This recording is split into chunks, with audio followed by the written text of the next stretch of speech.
Hello, everyone. Welcome, whether it's good morning or good evening. We are happy to have with us today Jacqueline Alexander, the founder of WOWkids. You want to say hi, Jacqueline?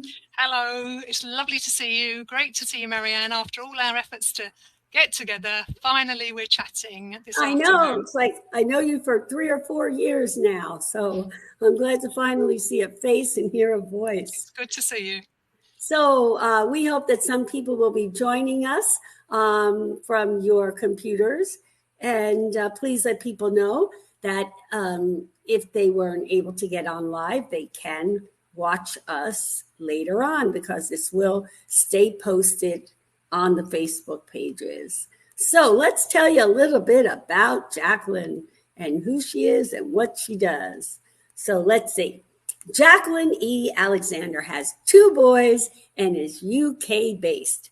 She is an early years teacher, researcher, and author of WOWkids books and rhymes. And then I believe there's also a workbook. Is that correct? I've developed and completed a second set of research and then was preparing to prepare a second book, but decided that actually in the current economic climate, releasing free materials for parents and practitioners would be more helpful for them. That's awesome. People always need that extra. And Atul was just watching. Oh, so we say, hi, Atul. Thanks for setting these things up for us. Okay, so Jacqueline's classroom observations and assessments, together with her postgraduate research projects, led her to develop WOWkids and WOWkids AEL, Active Early Learning free resources, which is what she just mentioned. And at some point, we're going to ask Jacqueline if she would put in the feed below the interview the link for how people can access her wonderful resources. She says the traditional rhymes are great, and WOWkids resources incorporate the key oral vocabulary known to promote successful early and lifelong learning. Furthermore, the free resources focusing on active language play can be used to promote rhythm perception, another key indicator for successful ongoing learning. She's passionate about finding ways to support parents as first teachers and also early years practitioners.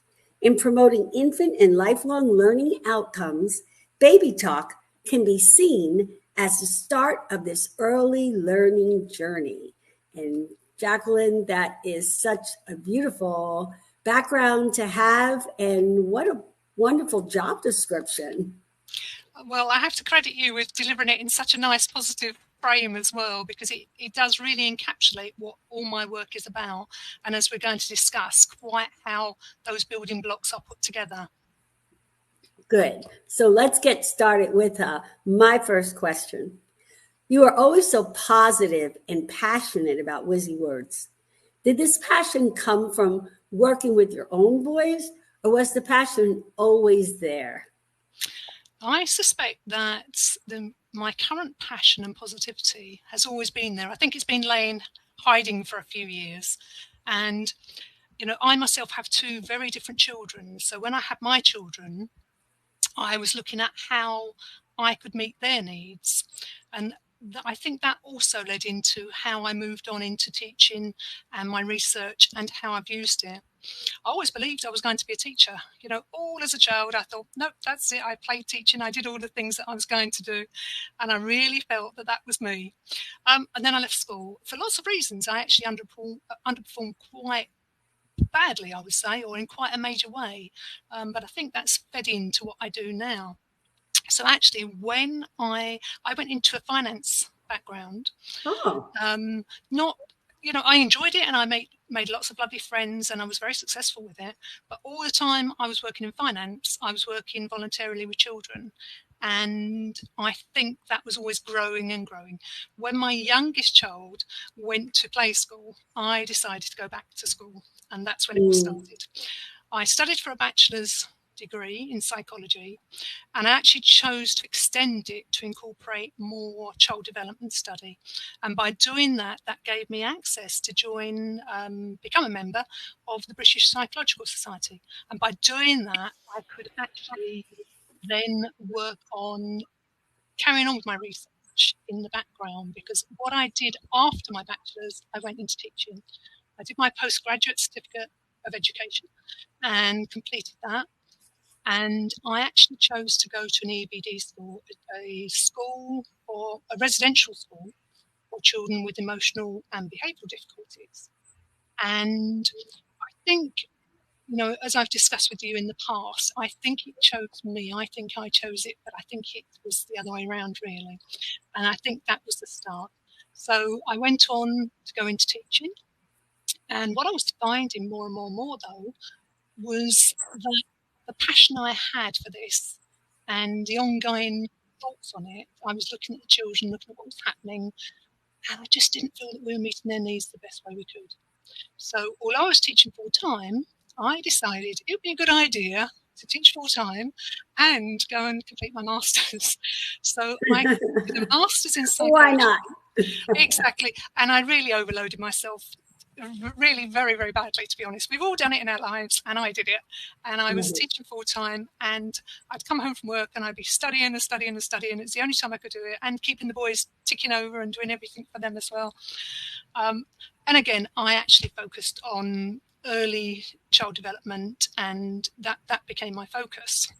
So I actually finished my master's, and for my master's project, I was studying comprehension skills for children in the English Year 3 system. These would be children of 8 to 9 years. And what was becoming clear is children that had managed to get to Year 3 with poor oral vocabulary, written vocabulary, thinking vocabulary, then didn't have a fluency in reading to understand comprehension. And it was almost like a full stop for them. And of course, this piqued my interest because I thought, right, okay, I finished that assignment, and you know, it was a major research project for my master's, and it went very, very well. But I was still teaching full time, so I completed that, and I then became literacy leader in my school. So although I wanted to carry on with this research and see how this implicated in the early years, because if children were reaching Year 3 and they had a poor oral vocabulary or a poor vocabulary in their word vocabulary, and this had major problems, then how was that going to be linking to the early years and school entry vocabulary skills? And this was in my heart to find out more. But I couldn't, because I was teaching full time and I was the literacy lead, which meant being the lead for all the classes across the school. So I had to put that on the back burner. In the background, while I was teaching, doing everything, I was still observing, assessing and researching, because I always use research into my teaching. It's just how I was. And if I found a difficulty, I had children that would have maybe specific language skills. They may be on the autistic spectrum. Okay. You can see where you need to input more to help them. So this was ongoing. So I was collecting all this data, and it wasn't until the pandemic that I had a chance to write it all up. And it was a silver lining at a time when I was doing supply assignments, because I thought that would give me the time. I stepped back from everything and did supply assignments in my teaching, thinking, that's it, that's going to be great, and I'll be able to do all my research, write it all up, and I'll be able to get started. But I'm too dedicated a teacher, and that just didn't work. So I had to wait until the pandemic. I'm not going to say I had anything to do with it. It allowed me to write up my research. I wrote up my research, my first research project, in 2020. And from that, I realised that there really was a need to actually present a resource that contained the oral vocabulary that if it's developed before school entry, in the preschool years, before school entry, it's a very strong indicator for lifelong success. Absolutely. And, you know, I have the research available for anybody that would like to take it up, because it's a very interesting area. But so I think that probably answers your first question. But have I missed any points that you would like me to cover? No, that was wonderful and very inclusive. And I want to get now, you know, like down into the nitty gritty of it. Is like, how do sing-song rhymes and baby talk help with language development? I think, I mean, we've been in touch, as you say, for many, many years now. And I think that our approaches and what we do and how we interact and everything are really quite overlapping in what we do. One thing I didn't mention in answer to my passion, I created completed a second research project. And the reason I did that is because I was getting feedback from practitioners and teachers and parents about the links between the rhymes and activity. And my second research project indicated how important it was to link the rhythm of words to physical rhythm in terms of the whole child development, in terms of a holistic approach to child development. And the reason this links into your second question is because if we look at sing-song rhymes and baby talk, they really are married up very closely. When we talk about sing-song rhymes,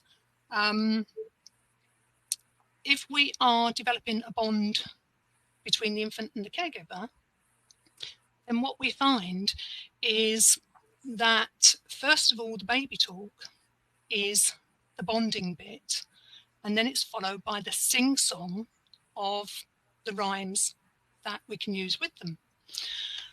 But if you look at a parent and a caregiver, whether it's the mum or the dad, or if you watch what they are doing, they are building language together.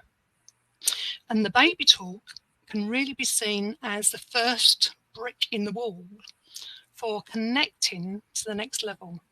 Now, that doesn't mean to say if you stop at that brick, everything's fine, because if we think about baby talk, and there's research that shows that if we talk to a baby in the womb, so if mum is chatting away to baby, and you have talked to me before about, can we talk too much to babies? And I guess if we were talking to them morning, noon and night, that could happen. But parents are very busy people. But there's research that shows if you start talking and singing to your baby as it's in the womb, that baby is more able to self-soothe as they go through their infancy, and that's already known. So that is really where baby talk starts to happen. So the baby talk helps with the language because you're already creating that dialogic, that to, throw, ping pong. So if a baby said to you or to me, you know, they were cooing in their pram, I mean, to start with, it's fair to say, you know, babies, if you look, their vocabulary really starts building 12 to 18 months. You start seeing like the battery of words that they can produce. But a lot happens before then. So if you're thinking about verbal and non-verbal behaviour, that happens also, but you'll see the cooing and the sounds. And the baby talk's important, especially for the first year, but particularly in the first few months as well, probably up to about 5 months. If a baby is babbling to you and you babble it back, watch what they do. They will babble back. And there's a gentleman, let's see if I can find his name. Matthew Mazzapolo from the University of Florida. Oh, and he conducted some Sorry? That's near me. Do you know him? No, I don't. I'm going to look him up. In 2022, he presented some research about baby talk, and if you look into the research, you can see where the essence of what I'm saying comes from. And what he's saying is the early sounds and that ping-ponging backwards and forwards actually are the rudimentary stages of sounds and language development, which of course fits into the phonological awareness that is necessary for reading, not phonics, phonological awareness, so the sounds that they're making. But so Wiz's words, I mean, is all about that reading readiness and learning readiness. So it's all about if we talk about baby talk, it's all about the hearing of it and the saying of it, and then singing, then moving, and it's engaging in a two-way process. So it's not me singing to you at bedtime, that's lovely. If you sing at bedtime a lovely lullaby, then that for your baby is going to be beautiful for sending them to sleep. More so during the day when they are talking and gabbling and doing these sounds, the more you give out, the more they give back. And the important thing with the baby talk is if it's called infant directed speech, and so what you're doing, you're talking back all the time between you, but you're not having an adult conversation. So if you look and you'll notice, I know you're now a grandparent, and I'll be doing the same. This Yes. infant directed speech is a slower rate. It's delivered at a slower rate. It's a different frequency. It's a varied pitch. There are longer pauses between what is being said backwards and forwards. And they're also shorter sentences. So it's quite a big difference.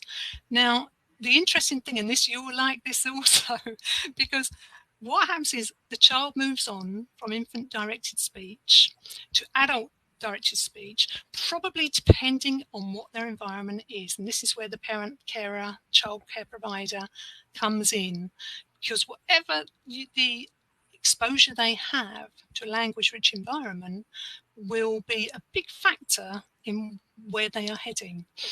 But infant directed speech is soon surpassed as they move towards adult directed speech, normally around about 1, but it's not right for me to say, oh, we do this, we do that at this age, and this, because that is just not how children develop. But, and this I think is something that is of quite interest to you, whilst infant directed speech up until a year is shown to influence the level of vocabulary for the 2-year-old, as they move to adult directed speech, they actually show a preference for music very early on. And I'd imagine you probably know about this already. Oh, yeah. I think you commented on a post that I had last week about babies will respond better when sung to than when spoken to. It's complicated. We can't, yes. I mean, I'm very cautious because I read that and I thought, oh, because it's not this or that, it's all of it. And I think that's the bit we need to really keep in mind. I mean, there's a study by Zentner and Areola, you may have seen it, and infants' rhythm to music at 5 to 7 months, they have an equal response to infant-directed speech and to music.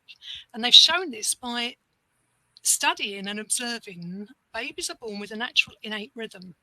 If they're laying down and they're listening to music, it's possible to actually see the rhythm that they are creating to music or infant-directed speech.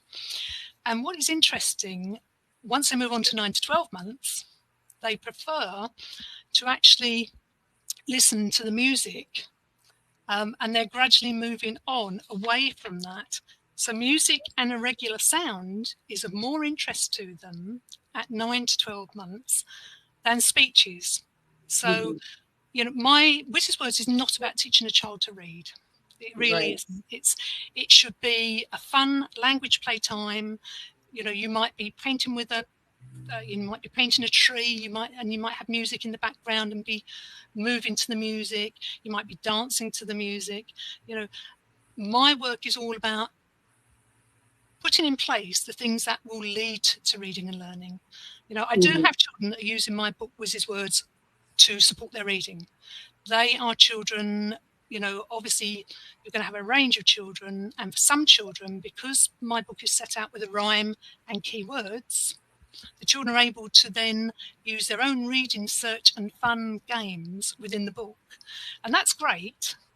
And my book is aimed at all children. But it isn't a reading book per se, it's a sharing book. It's all about sharing. So the baby talk. So can you see, I can't say to you, coming back to your question, taking the two apart would be foolish. I would suggest that the research suggests that for the first at least 1 to 5 months, the infant directed speech is key, and even prenatal, as I've said. Then moving on, music and rhythm, getting up and doing all the, singing. And as we're all born with a natural rhythm, then it's really important to build on that. And of course, I don't know how many people know, but if you look at studies of dyslexia, and Goswami has done a lot of research with respect to this, the thought is that the pace is out, the rhythm pace is out for children with dyslexia. Possibly not all of them, because obviously, again, we have to look at different difficulties difficulties they may be having. But one way they found to aid their literacy learning, their development, is to entrain that rhythm back again that for some reason has gone out of phase. So it's actually moving on into your music and the rhythm and singing and dancing whilst we develop the language. Yeah, all of that is so important. The motor cortex and the cerebellum needs to be activated for movement, because in order to take in information, you need to move. Yes, and if you think about it with a young baby, even if the baby is very, very young and they're laying in nappy change time, there's plenty of opportunities for, I have my work came out of the fact that children entering school with a very poor oral vocabulary compared to their peers were really getting left behind, and have been in England for over 20 years, if you look at the data. And then if we've spoken about globally, we have issues with language development we need to look at.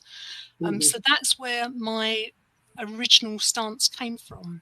But then I realise on my second research project that moves into looking at the holistic development of language and child development itself.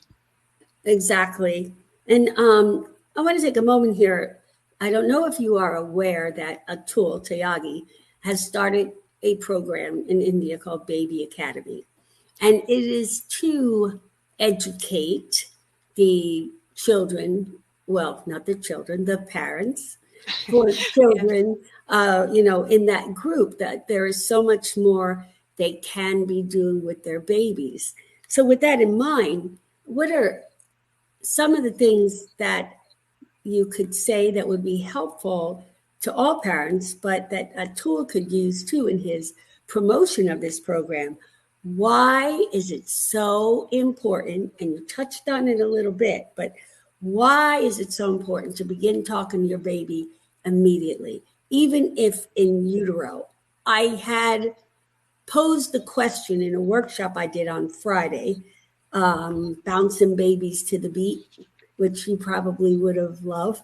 And I asked, when do you start to discipline? And this one woman called out, in the womb.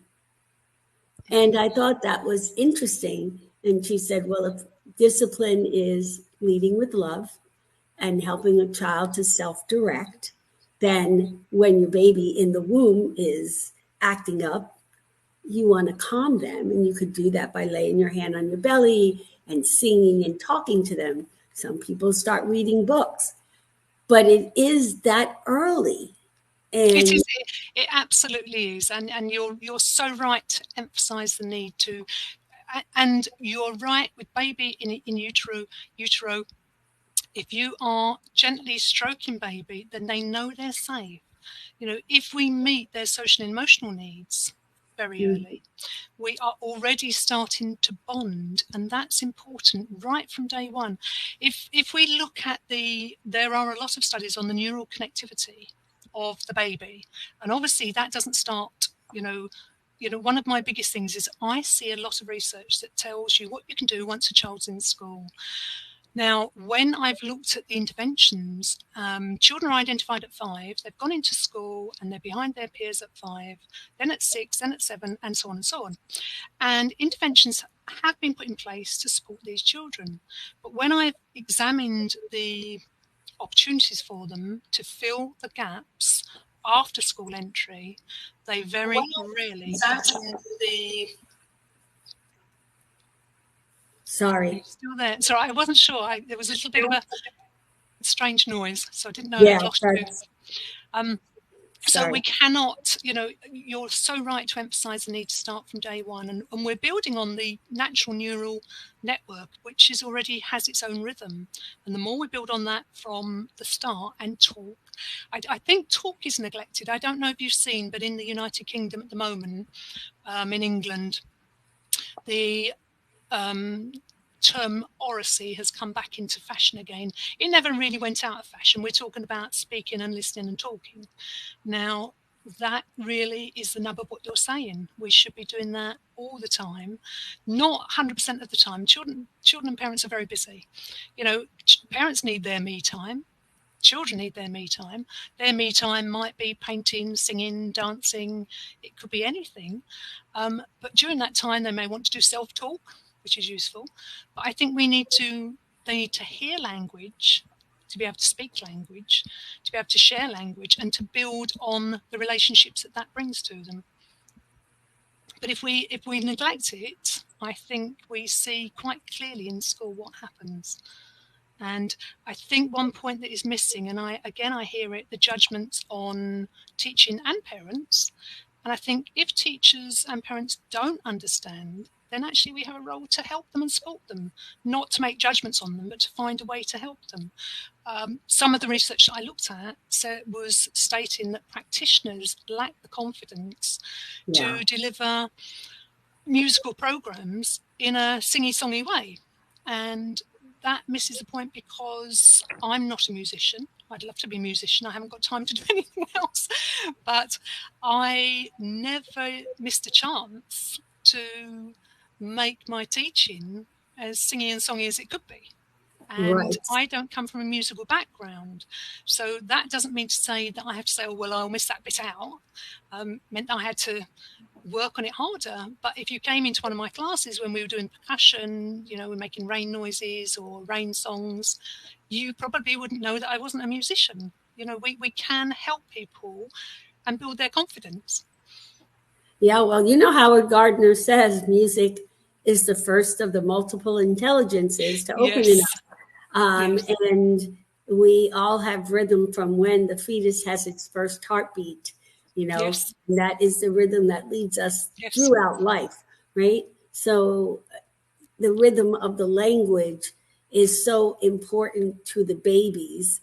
You had made a comment about babies having a smaller vocabulary than, is this a smaller vocabulary than in the past? If we look, I don't know if it's the vocabulary for today is unlikely to be exactly the same as in the past.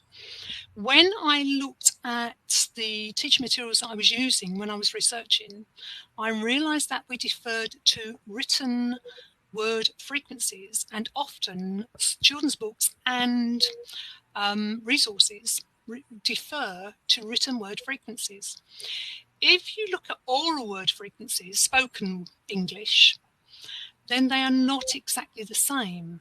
And so one thing that I was particularly taken aback at was when I analysed the words that we were using in school, we had children coming into school that could not speak the word, that were being exposed to words that they didn't understand. Good point. And then they would be exposed to phonics. Phonics is heavily embedded in our school system. But the child that comes to phonics with no phonological awareness, like the sounds, if I'm here and I'm going, and I ask a child to tap it back to me, then I'm starting to build their phonological awareness. If they babble at me and I babble, babble, babble, babble, whack, which is, you make as fun as you possibly can, you're starting to build that knowledge. But if we defer to written word frequencies in our materials that we present to the reader, then we have to consider that this child with, I think a prime example is before I completed my research and just before lockdown and before I wrote up my research, I was working in a school with a 7-year-old who would be year 2 in the United Kingdom. And he was really upset, and I was on a supply assignment. And I said, what's the problem? And he said, well, I'm in trouble every single day. He said, I'm supposed to write this number of sentences. And he said, I don't know how to. And I said to him, well, let's sit and do it together. But he didn't have the words to make the sentence. Obviously, I gave him as much support as I possibly could on that day. But this, child that was being asked to perform a language assignment, which he possibly couldn't possibly do, because he didn't have the spoken words to practice in his head to write down. And there are too many children that are in that position. So if we go right back round in a circle to baby, we need to help parents and carers for to support them in best ways forward in how to make things work for them. That is so important. And I like what you said there, because I often point out to teachers and parents that children's perspectives are different than ours. And they often don't have the vocabulary or know what you mean. And Stephen Covey from the 7 Habits book series talked about how a 5-year-old was told, don't go around the corner or I will spank you. And the kid went, and the father said, why'd you do it when I told you not to? And the response was, what's a corner? The other thing to pick up on there, and I don't know if you're aware of, the children don't hear the verb either. So they probably wouldn't understand the whole of, the phrase they were being given. Yeah. But apart from the fact of discipline isn't really the best way forward in that circumstance, we need to, a lot of the misbehaviour, and I've seen teachers treat children as naughty when actually their behaviour is misunderstood. And a lot of the behaviour is because they cannot make themselves understood. And we really do have a duty to those children. Yes, we do. And going right back then to babies and how it starts there. So if the vocabulary is not built in those early years, then when they enter school, they do not have any reference points to follow the directions, and they have to start learning them all. So it's like, for example, sit still. They might not have any idea what that would mean. What is still? They also might need to jig around. Exactly. We can't just make assumptions. I think also the mental health issue is actually very, very important here to mention as well. The child that grows up being able to label their feelings, not write the word, not write a sentence, but the child that can say, this hurts, I feel sad, my tummy hurts, or they need to be able to do that quite early on. And they've shown that the children that can do that do have stronger mental health. And it's not about being academic, it's about understanding how they're feeling and being able to label their feelings from a very early age. And there's strong evidence to show that, the sooner they can do that, the better. It's interesting that you say that right now, because Patrick just joined us, and I am doing an interview with him after yours, and it is on why emotions are so important and how do you build that emotional vocabulary through music. So it's interesting that you said that and his name popped up. So hi, Patrick.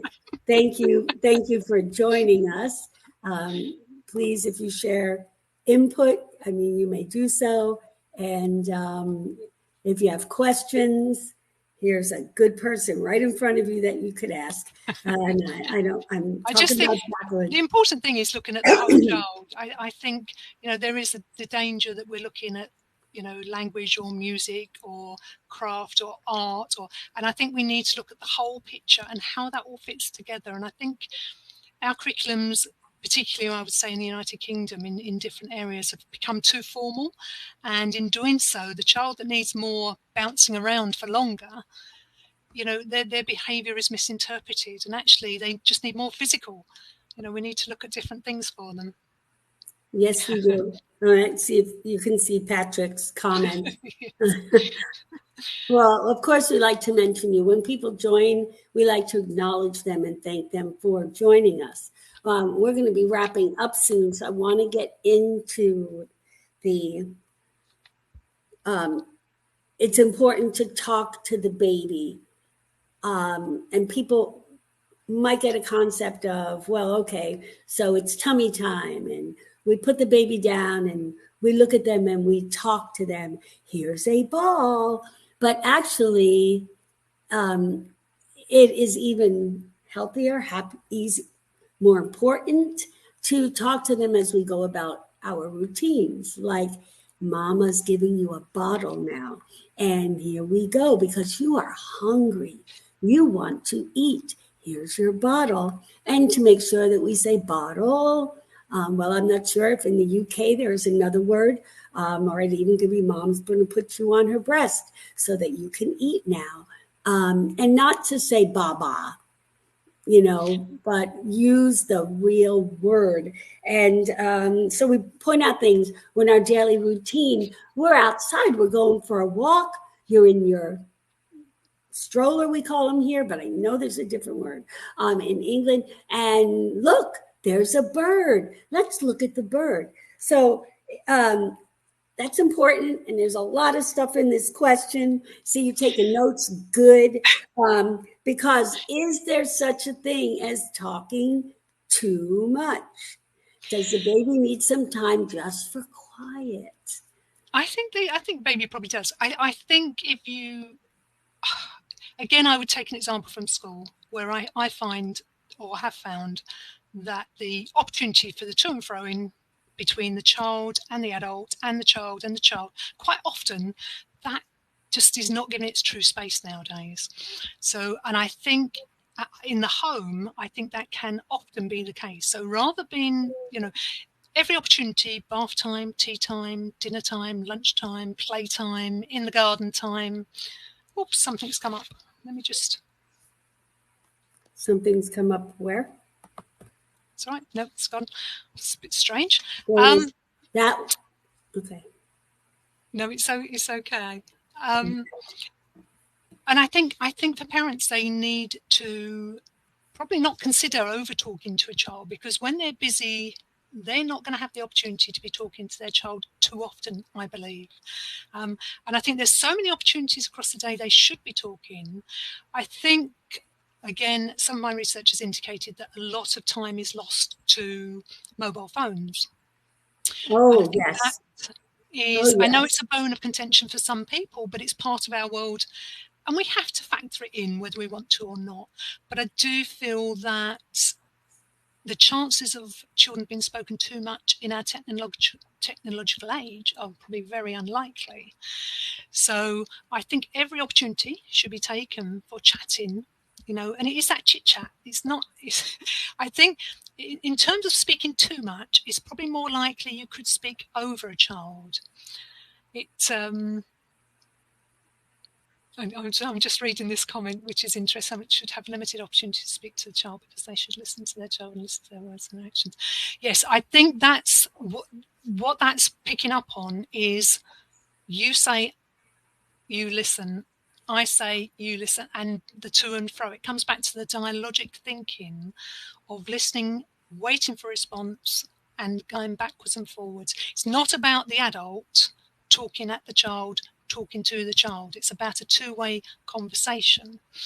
So in natural situations, there is unlikely to be too much language, but it could be the wrong language. I have taught children that have spent their entire time with adults, and you can tell the difference.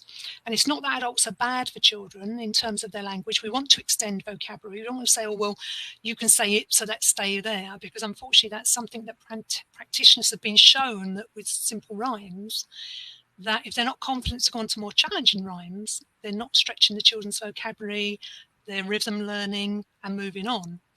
But on the other hand, if a baby is surrounded by adults all the time, they're not hearing that infant-directed language in the same way that others will be in the early days, ready for the adult-directed language.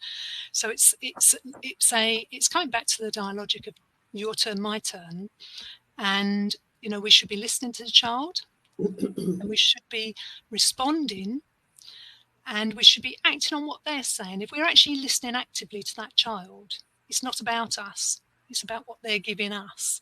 If you're having, I know friends who will chatter, and they may not actually listen to anybody else in the circle of conversation. That's not what we want for children. We want the ping pong of language for them. Right, and if I may interject here, I believe the parents should have limited opportunities to speak to their child.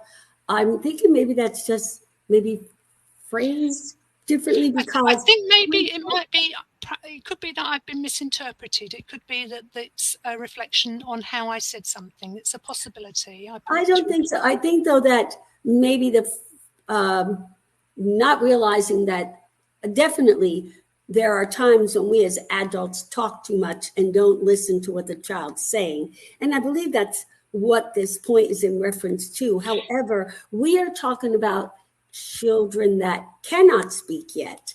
So we should not have limited opportunities to speak to an infant toddler. We need all the opportunities. When they're older, then maybe we should start limiting what we have to say and taking more time to listen. But Yes. for infant toddlers, we need to seize these opportunities to speak and listen to their coos and languages and sign language that comes back at us. I think it looks to me as if it's a misinterpretation, as you say. As we're looking at the baby, before the baby reaches the adult interaction, and to be honest, they're listening to adult directed speech at a very early age, and that opportunity then arises. But as you make quite clear, in the early days, it's really important for you to be engaging with that baby, with that toddler, with that younger child. And I think that's the important point that you're making, really. Mm-hmm. And you want to read this one? Yes, non-verbal behaviour. Yeah. Yes, it's very, very important. And, I think the one thing that up until, especially before adult directed speech, we see a lot of non-verbal behaviour. And if you are looking at a child and you're engaging with a child, then you will see that their behaviour is reactive to your behaviour. And therefore, if a child grows up in a hostile environment, the environmental sounds, the environmental voices, whatever is happening in them around their environment impacts on what happens to them in terms of development. So their non-verbal behaviour will be reflected from that. If you watch a baby that hears a loud sound all of a sudden, you will see them cower. And they are cowering in fear because they will not understand that. And we have to look at the non-verbal behaviour because it actually tells us a lot. And there are a lot of children that are non-verbal for a very long time. They have shown there's a study by Andrews looking at deaf children and that are exposed to nursery rhymes. And they've shown that if they're exposed to nursery rhymes, they pick up the same phonological awareness over time as those that are hearing. And what they're doing with their non-verbal rhythm in tune with the music, they're actually learning phonological awareness. So we have to be very, very sure that we're looking at non-verbal behaviour alongside the milestones for physical development. Yes. And Liz Hannon, thank you for the compliment. I think you would enjoy getting into Jacqueline's work some more. Liz Hannon is from San Francisco, and she works a lot with Montessori schools through music and movement. And she is wonderful, one of my favorite people. Right. And let's see, Patrick has another follow-up comment. Often educators do misunderstand the balance of verbal and nonverbal communication in babies due to their development stages, emotional, cognitive, and language.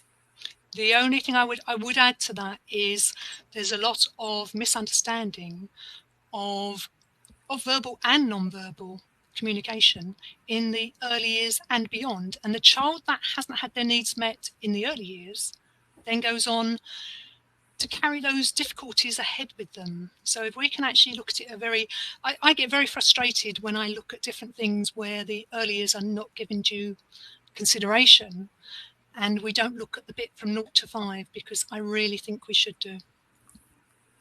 Yes. Mm-hmm. And Liz comments, behavior is always communication. It is. Yes. Exactly. Yes. And let's see. Okay, so what is SEN children? Do you know? Special educational needs. Okay, we have a different term in the US. Places. What do you call it in the US? Gosh, good. Oh my goodness, the term keeps changing.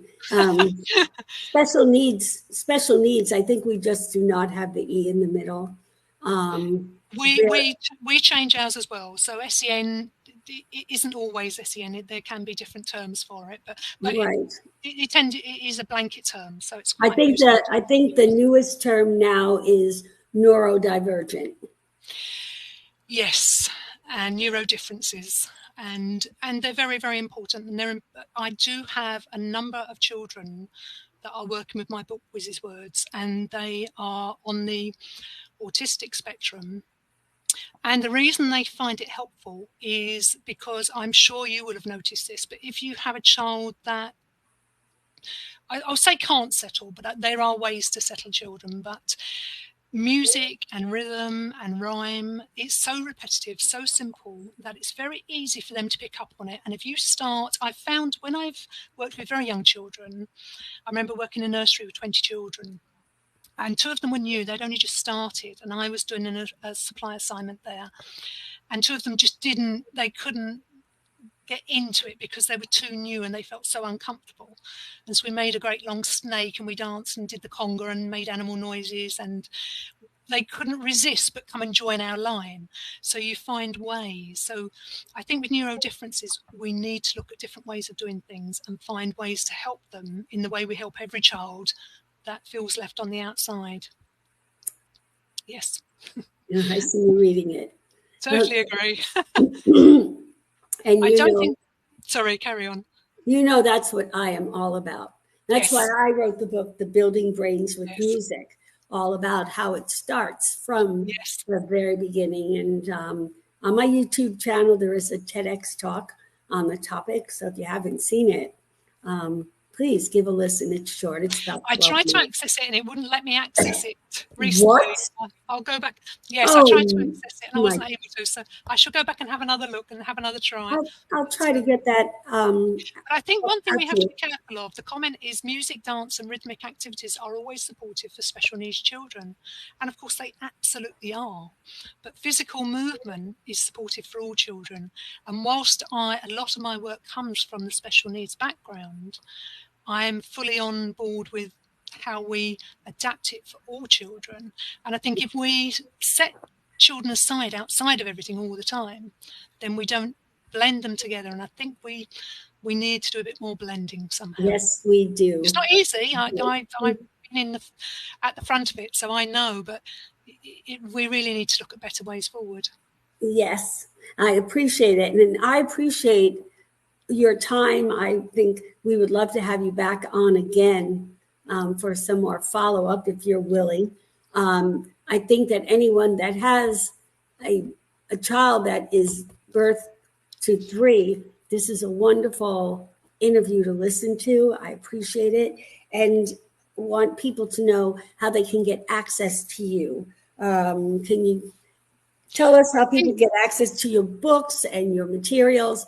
And then if you would, you can type it in the chat, your URL, so people can find you. And parting words. I mean, the easiest thing to say is Whizz's Words. Okay. One thing I should make clear, which I haven't really, is this came out of my teaching, but it was never about profit. And so when I came to produce the second set of resources, I decided quite strongly that they need to be available freely. So if people, they can follow Whizz's Words on Facebook, Twitter, Instagram, Pinterest, and they'll find various resources there. And the Whizz's Words active early learning free resources and videos will be on the Whizz's Words website. And also the sheets are actually available on Times. I don't know if you're aware of Times Ed website, and it's on the resources section. And you can go on there and they're download. You may have to set up an account, but they're all free, and you can just download them all, or one, or they're in different sets, so you can do that. There is an ebook, and this will probably be of interest to you. I added the ebook, even though I don't advocate screen use with young children very much. It's not something I particularly favour, but it has been shown, and it would be important for busy parents. Little bit of shared screen time. Shared being the operative word. Shared. And interactive.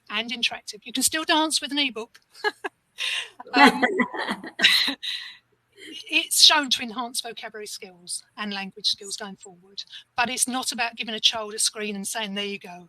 So it's there for people if it helps. The audiobook, I don't think I particularly touched on. People misinterpreted the audiobook, and it's not singy dancy. It's narrated by an actor. And the reason being, when I looked at people singing rhymes, and bearing in mind this was all about speaking to start with, hearing, speaking, then singing, then moving, and doing all those things. The audiobook was about presenting it in that fashion. For me, it's a little bit too formal, and I think most people would agree with me, because if you're listening on it, it is quite a formal presentation. The poor sound engineer worked on it very, very hard and wasn't happy and went back and put more sounds in. If you use the audiobooks, use the sounds, make the sounds, find a saucepan, find an instrument to play it with as well.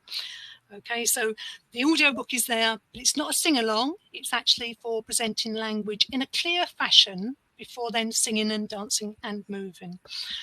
So you can find Wiz's Words on all those different things. If I put the website up now, then that's the clearest link. And you can always contact me through that link. I'm more than happy to answer any questions or provide any of the research. If you just provide me with details, there are a lot of reference papers. Just trying to make sure I type it in the right way for you. Yeah, I'm trying to type in the word, and I've typed it incorrectly. Just put that in just for now. But if you search Wiz's Words, it's very easy to get into the resources and find the different resources, because you can buy the book from the publisher Troubadour, you can go on to Amazon, but people like their own retailers, I know. So if you look for Wiz's Words, you can then find it from that. I think the free resources are very helpful. They are set up as sheets with suggested actions for the rhymes, and they're accompanied with videos to show you. Now, I wouldn't say go and do what I do. It gives you an idea of what to do. But when I was teaching, year on year, I would change things around because I just think it's good fun. But when you're teaching language, you want it to be more regular, and that will help. So the resource sheets, the actions on there, link in to the developmental milestones for the baby, the toddler, the preschooler, the kindergarten, and the early years foundation stage. And of course, if we have children with special needs, they go far beyond that, and they will still be useful. The danger is with my work, it looks as though it's sort of, for me, it's before birth to 5, but actually will extend to 7 and beyond, to be quite honest. Thank you so much, Jacqueline. That is so much information. It's too much, isn't it? It's too much. It's too much information. Many people will benefit from everything. I know that Patrick has just texted that now he is following you. So that was quick, get a new follower. Thank you so much, everyone. Please share this video with others. And we're going to say goodbye now. And whoop, there it goes. I will talk with you all soon. We will be back in 2 weeks with another guest. And I want to tell Jacqueline once more, big, big, big, huge thank you. Thank you for having me. All I would ask is that people make sure that children are getting the opportunity to hear, speak, chant, sing, move, ready for language and development. Yay! Thank you.